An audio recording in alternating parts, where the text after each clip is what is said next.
제가 어릴 때 기억하는 고난주간은 참 힘든 시간들이었습니다. 가장 먼저 어머니께서 금식을 하셨습니다.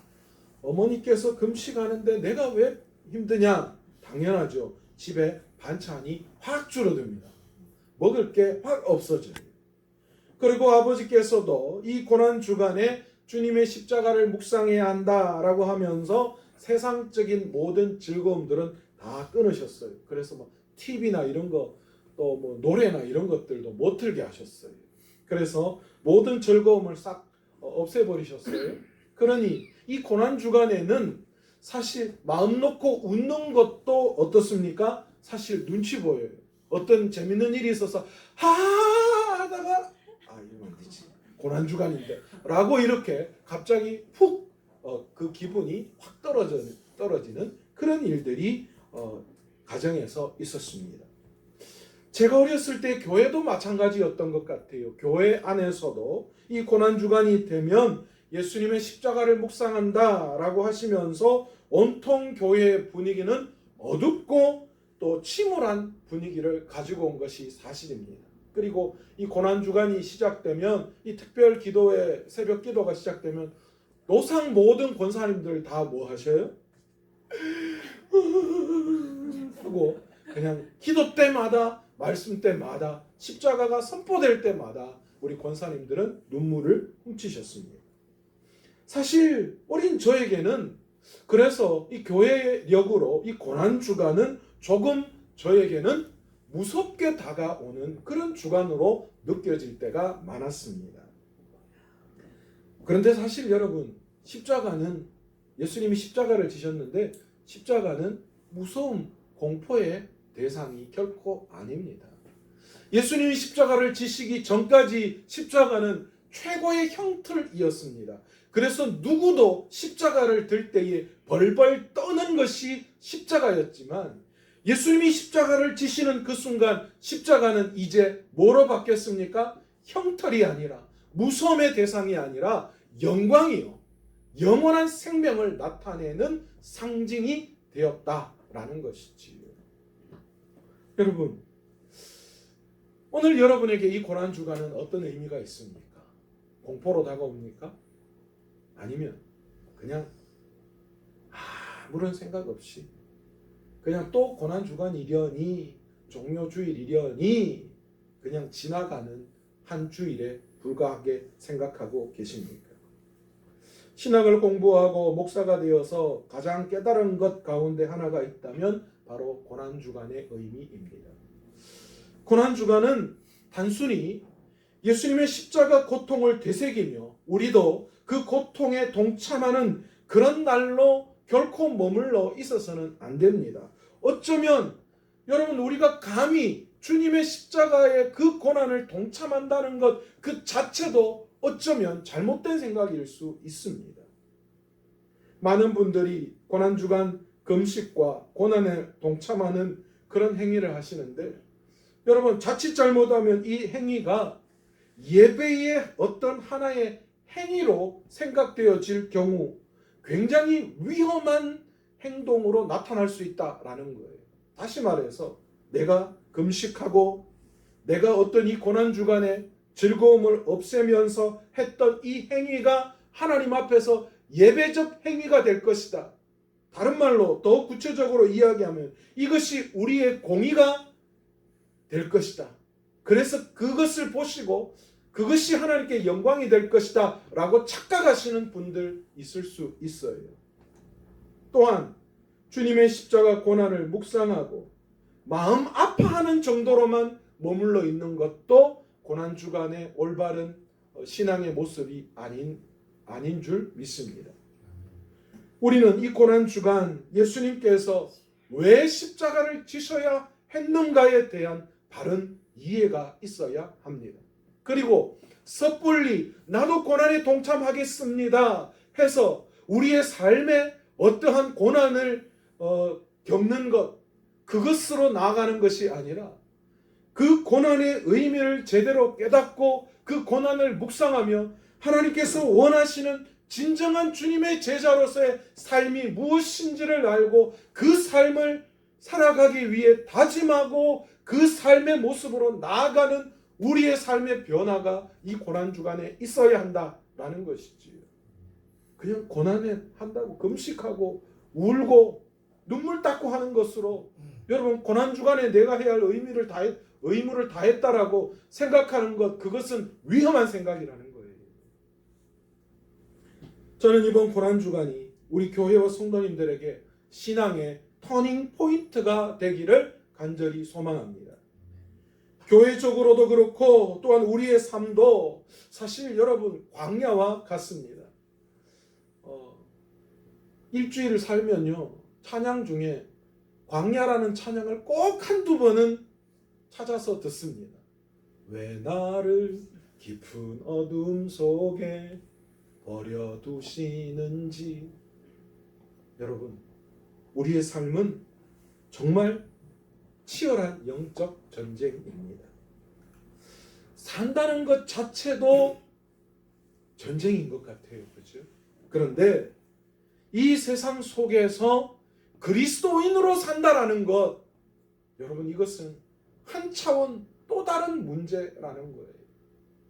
더 힘들고 죽을 만큼 힘들고 어려운 삶을 살아간다라고 볼 수도 있습니다. 이런 시대를 살아가는 우리들에게 이번 고난주간이 여러분과 저의 삶에서 큰 변곡점이 되기를 간절히 축원합니다. 그 삶이 힘들고 어려운 것으로 머물러 있는 그것으로 끝나는 것이 아니라 그것이 변화되어 도리어 우리의 입술에 휘파람을 불 수 있는 즐거운 비명을 저지를 수 있는 그런 우리의 신앙의 터닝 포인트, 변화점이 이번 고난주간이 되시기를 간절히 축원합니다. 사실 고난주간과 부활절을 중심으로 교회 절기들이 여러 가지 분포되어져 있는데, 먼저 사순절이라는 절기가 있습니다. 초대교회 때부터 내려오는 그런 절기 가운데 하나인데, 예수님께서 부활하신 날을 기준으로 40일 전부터 지키는 절기로서 주일을 제외한 6주간을 예수님의 고난과 부활을 기념하고 묵상하는 날로 지키는 절기입니다. 그런데 사실 우리 교단에서는 더 이상 사순절을 지키지 않습니다. 사순절이라고 하는 단어도 사실 사용하지 않습니다. 왜냐하면 성경에서 사순절이라고 하는 절기를 명시하고 있지도 않고 이것은 로마 카톨릭 전통에 의해서 생겨난 절기라고 이해하고 있기 때문입니다. 그래서 칼빈은 기독교 강요에서 사순절을 미신적 행위로 주장한다라고 그렇게 기록하며 완전히 이 사순절을 배제해버리는 그런 일을 했습니다. 사실 이 사순절에 대해서 왜 이렇게 우리 교단에서 부정하느냐, 간단하게 말하면 여러분 당시 로마 이 교회 성도들이 사순절 기간에 음식을 제한하면서 마지막 금요일에는 완전히 특히 완전한 금식, 특히 고기를 전혀 먹지 않는 날로 정했거든요. 그런데 이게 참 웃긴 게 뭐냐 하면 나중에는 이날 고기를 못 먹었으니까 뭐 하는 거예요? 그 다음 날 더 먹겠다 라는 식의 그들의 삶의 이 형태들이 나타나는 거예요. 그러니까 이런 거잖아요. 제가 다이어트 한다고 오늘 저녁을 굶었는데 내일 아침에 뭐 하는 거예요? 어제 저녁 안 먹었으니까 오늘 2공기 먹어야 되겠다 라고 하는 행동이라는 거죠. 어제 금식했으니까 오늘 고기를 금식한 만큼 고기를 더 먹겠다. 여러분 이건 결코 여러분 신앙적인 금식이 아니고 외식적인 금식이라고 말할 수밖에 없는 거예요. 그리고 사순절 기간 동안 금식이 하나님께 예배가 된다라는 잘못된 신앙의 행위로 나타났던 거예요.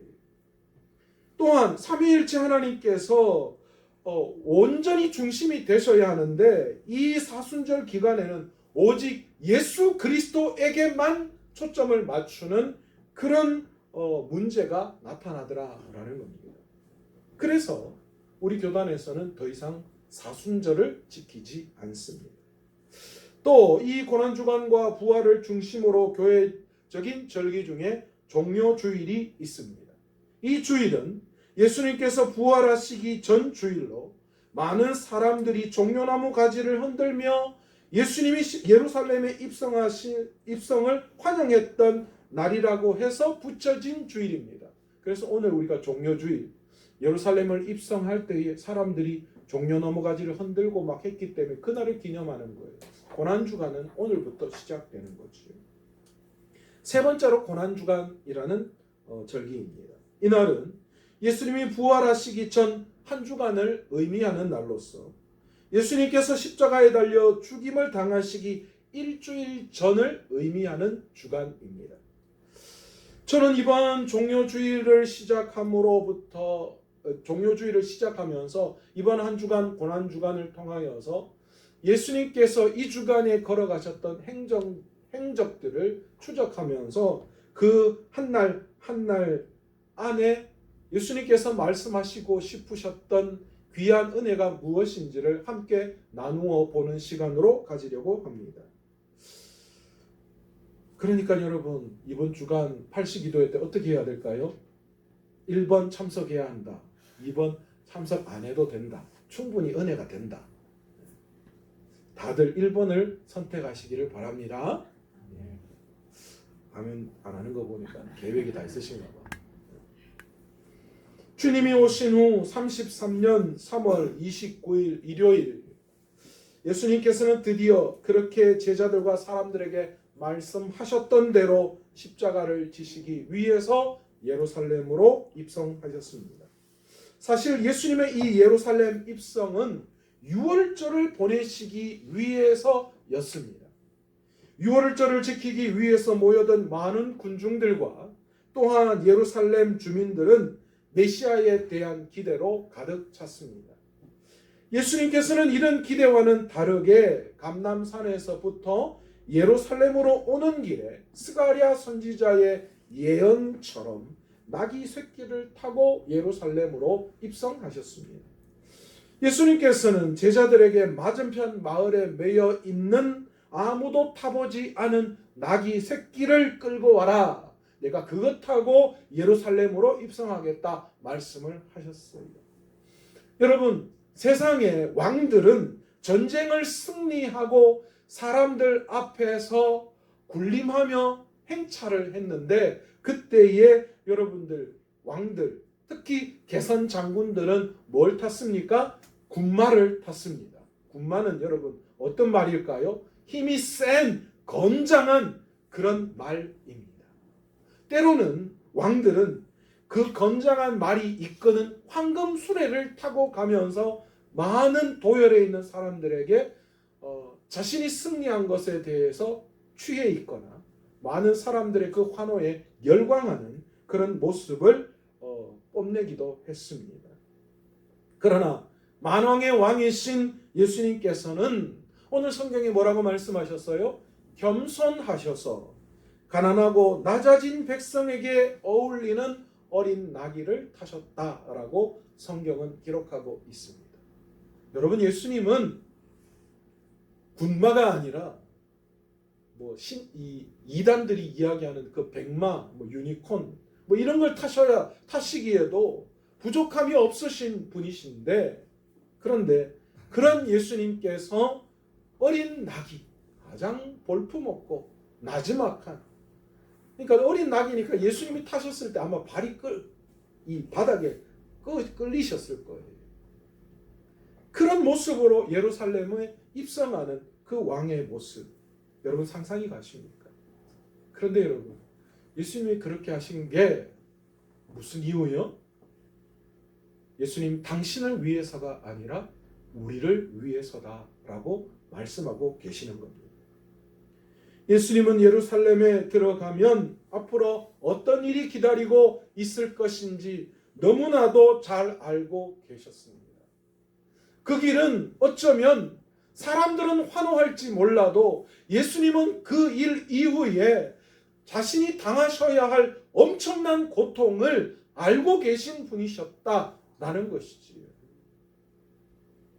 예수님께서는 예언자가 예루살렘이 아닌 다른 곳에서 죽을 수 없다라고 말씀하시며 하나님 아버지의 뜻을 이루기 위해 죽음이 기다리고 있는 그 예루살렘 성의 길을 스스로 선택하셨습니다. 여러분, 진정한 용기는 무슨 일이 닥칠지 알면서도 묵묵히 그 길을 걸어가는 것, 여러분, 그것이 바로 진정한 용기라고 말할 수밖에 없잖아요. 여러분, 전쟁이 그렇잖아요. 군인들이 전쟁터에 나아갈 때, 전쟁터에 나아가면 그 군인들이 어떻게 되는 거예요? 죽을 수밖에 없는 걸 알면서도 불구하고 그 전쟁터에 명령에 의해서 총을 들고 달려가는 것, 여러분, 그런 군인들을 보며 우리는 용기라는 단어를 사용합니다. 여러분, 예수님께서는 하나님이 정하신 방향과 방식을 정확히 아셨고 환호나 위협에 흔들리지 않고 내내 묵묵히 자신이 걸어가야 할 길을 걸어가시는 분이시다라는 겁니다. 여러분, 오늘 이 시간 우리도 주님을 따라가야 할 진정한 제자로서의 삶을 살아가야 하는 저희들인데, 여러분, 우리 안에는 반드시 믿음의 용기가 필요한 줄 믿습니다. 우리를 두렵게 하고 우리를 무섭게 하는 여러 가지 많은 상황들이 있지만, 그러나 주님께서 그 길을 가기를 원하신다면, 주님이 우리를 향한 명령이 떨어졌다면, 여러분, 우리는 담대하게 그 길을 걸어가야 하는 자들인 줄 믿습니다. 그러기에 오늘 이 고난주간이 예수님이 묵묵히 그 길을 걸어가셨을 때에 그것이 하나님의 뜻이었기에 용기 있게 걸어가셨던 그 주님의 모범을 우리도 본받고, 오늘 내가 걸어가야 할, 주님을 따라가야 할 그 십자가, 그 길이 무엇인지를 알고 그 어떤 상황과 여건이 우리 앞을 가로막을지라도 용기 있게 묵묵하게 주님이 말씀하신 그 길을 걸어갈 수 있는 저와 여러분 되시기를 간절히 축원합니다. 가지 마라 하는 길은 죽으라고 그냥 불을 뚫고라도 들어가요. 우리 아들 보니까 PC방 가는 거는 무슨 일이 있어도 그냥 가요. 내가 세상에 즐겨하는 것, 내가 세상에 욕심과 욕망을 두고 있는 것은 뼈가 으스러지더라도 가더라고요. 마약 중독에 빠지신 분들 그렇잖아요. 그게 죽을 길인 줄 알면서도 거기 가요. 그런데 여러분, 우리는 그 길이 참된 길이요 생명의 길인지 너무나도 잘 알고 있다라는 거지. 그렇다면 진정으로 용기를 내고 우리가 걸어가야 할 사람들은 바로 우리라는 거예요. 오늘 이 시간 예수님께서 진정한 용기를 가지고 묵묵히 십자가를 지시기 위해서 걸어가셨던 그 길, 첫 예수님이 예루살렘에 입성하셨을 때는 영광과 환호였지만 그 뒤에는 엄청난 조롱과 고통이 기다리고 있었던 그 길을 묵묵히 걸어가셨던 예수님처럼 오늘 이 시간 저와 여러분도 그 길을 묵묵히 걸어갈 수 있는, 주님의 걸어가심을 바라보고 용기를 얻을 수 있는 저와 여러분 되시기를 간절히 축원합니다. 사람들은 어린 나귀 새끼를 타고 예루살렘으로 입성하는 예수님을 맞이하며 종려 가진 나무와 자신의 겉옷을 벗어 깔며 이스라엘의 왕의 입성을 축복했습니다. 이 상황을 마태복음 21장 9절에 뭐라고 기록하고 있습니까? 호산나 다윗의 자손이여 찬송하리로다. 주의 이름으로 오시는 이여 가장 높은 곳에서 호산나 찬송하리로다. 여러분, 마가복음 11장 10절에는 요 뒤에 한마디를 더 붙이고 있어요. 다윗의 나라여 라고 그렇게 기록하고 있습니다. 여러분, 여기서 왜 종려나무 가지를 사람들이 흔들었을까요? 예수님이 입성하셨는데요. 깔 나무가 없어서, 요즘으로 이야기하면 그냥 생일 잔치 때 반짝이 레이스 달린 무슨 그런 것처럼 장식을 위해서 그랬을까요? 여러분, 당시 종려나무 가지는 학명으로 불사조라고 하는 붙여진 이름이 있었습니다. 다시 말해서 사람들이 예수님이 입성할 때 종려나무 가지를 꺾어서 그 위에 깔았다는 것은 예수님의 궁극적인 승리와 부활을 상징하는 그런 의미로 종려나무 가지를 예수님이 이 예루살렘 입성하실 때 깔았던 것입니다. 당시 사람들이 이렇게 예수님께 행한 이유는 자신들이 생각한 구원을 이루실 예수님의 등장, 그 등장에 환호했던 거예요. 그런데 여러분, 여기서 우리가 한 가지 알아야 될 게 있어요. 여러분, 그 구원이 예수님이 생각하시는 그 구원이 아니었다라는 거예요. 예루살렘에 입성하실 때 입성하시는 예수님을 바라보고 각자는 자기가 생각하는 구원을 바라봤다라는 거예요. 몇몇 사람들은 이 유대가 로마에서 압제당하고 있는데 그 로마에서 독립할 수 있도록 예수님께서 그렇게 정치적 군사적 메시아로 오실 것이다 라고, 그런 구원을 자신에게 줄 것이다 라고 생각했었습니다. 또 어떤 사람들은 자신들의 가난과 빈곤으로부터, 또 자신들이 가지고 있는 질병으로부터 자신을 구원해 줄 분이 메시아 예수님이라 라고 그렇게 생각했어요. 왜요? 예수님이 지금까지 예루살렘에 입성하시기 전 많은 사람들에 의해서 병을 고치시고 죽은 자를 살리시는 그런 역사를 일으키셨기 때문이지요. 그러니까 그들도 자신의 가난의 문제를 해결해 주고 자신의 질병을 해결해 주실 구원자라고 예수님을 생각했던 거예요. 그러나 예수님께서는 이런 무리들의 환호 소리에 으쓱해 하시지 않고, 또 그들이 원하는 세상적인 그런 왕관을 쓰시려고 하시지 않고, 예수님께서는 더 큰, 더 높은 수준의 구원을 이루시기 위해서 어린 나귀 새끼를 타고 예루살렘으로 입성하십니다. 그것이 무엇입니까? 바로 평화의 왕의 사명이었습니다. 온 인류의 죄를 해결하시고 온 인류를 구원하시기 위한 평강의 왕이신 그 주님의 사명을 감당하시기 위해서 세상의 왕관을 뿌리치고 묵묵하게 예루살렘으로 입성하셨던 것이지요. 우리는 오늘 종료주일을 맞이하며 주님이 가신 그 길을 우리도 따라가기를 다짐할 수 있는 저와 여러분 되시기를 원합니다. 그렇다고 이 고난주간에 금식하겠다, 아니면 즐거움을 없애겠다, 여러분, 그런 1차원적인 주님을 따르는 그런 모습이 아니라, 물론 여러분, 이 고난주간에 세상의 즐거움을 좀 내려놓고 주님의 십자가를 묵상하는 것 너무 좋습니다. 여러분, 이번 고난주간에 여러분의 모든 스크린을 좀 끄시기 바랍니다. TV도 끄고 핸드폰도 끄고 여러분이 즐겨했던 세상의 모든 것들도 좀 오프시키시고 주님을 향한 십자가를 턴온 할 수 있는 저와 여러분 되시기를 간절히 축원합니다. 여러분, 이런 삶은 어떤 걸 말하는 걸까요? 내가 원하는 삶을 관찰시키는 방식이 아니라 예수님의 방식을 따르는 삶을 이야기하는 거예요. 여러분, 예수님께서 예루살렘에 입성할 때의 모두들은 자기들의 삶의 목적을 관찰시키기를 원했어요. 자기가 원하는 걸 이루기를 원했다라는 거예요. 그러나 예수님은 전혀 다른 것을 위해서 그 길을 걸어가셨지요.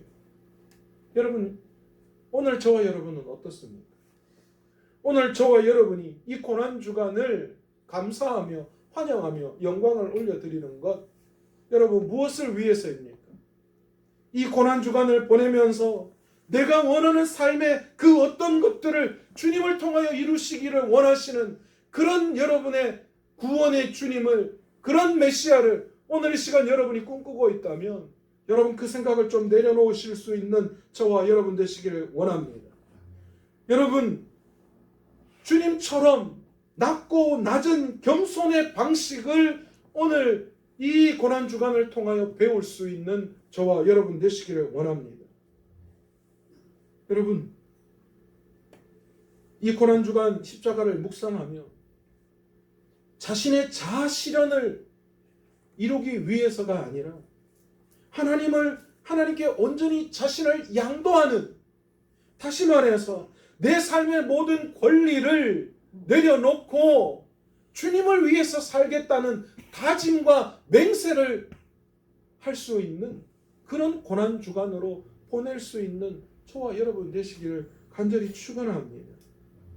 여러분, 우리의 삶이 그래야 되잖아요.